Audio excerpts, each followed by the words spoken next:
तुम्हाला सगळ्यांनाच माहिती आहे, येत्या 9-10 मेला आपलं ईश्वरपूरमध्ये धनास पैठणीचं एक्झिबिशन होणार आहे. काही जणांच्या शंका होत्या, धनश्री ईश्वरपूर म्हणजे नक्की कोणतं गाव गं?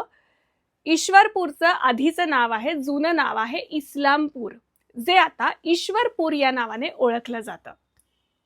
तुम्हाला काय करायचंय, नुसता नाही व्हिडिओ बघायचा आहे, हा व्हिडिओ सगळ्या ईश्वरपूरकरांना सेंड करायचा आहे आणि जवळपासची जी गावं आहेत, जसं की आष्टा आहे, कासेगाव आहे, अजून कुठली गावं असतील, तुम्हीच गावांची नावं सांगा आणि त्यांना शेअर देखील करा आणि नक्की व्हिजिट करा. आम्ही सगळेजण तुमची आतुरतेने वाट बघत आहोत. प्लस अजून कुठल्या सिटीमध्ये आम्ही यावं आणि तुम्हाला छान छान प्रॉडक्ट बघता यावे याची देखील लिस्ट तुम्ही कमेंटमध्ये सांगायची. आणि कृपया सगळ्यांना विनंती आहे, सगळे प्रॉडक्ट तुम्हाला प्रत्यक्ष बघता येणार आहेत, छानपैकी खरेदी करता येणार आहेत, स्पेशल ऑफर्स देखील असणार आहेत. तर नक्की व्हिजिट करा आणि छानपैकी खरेदीचा आनंद लुटा. धन्यवाद.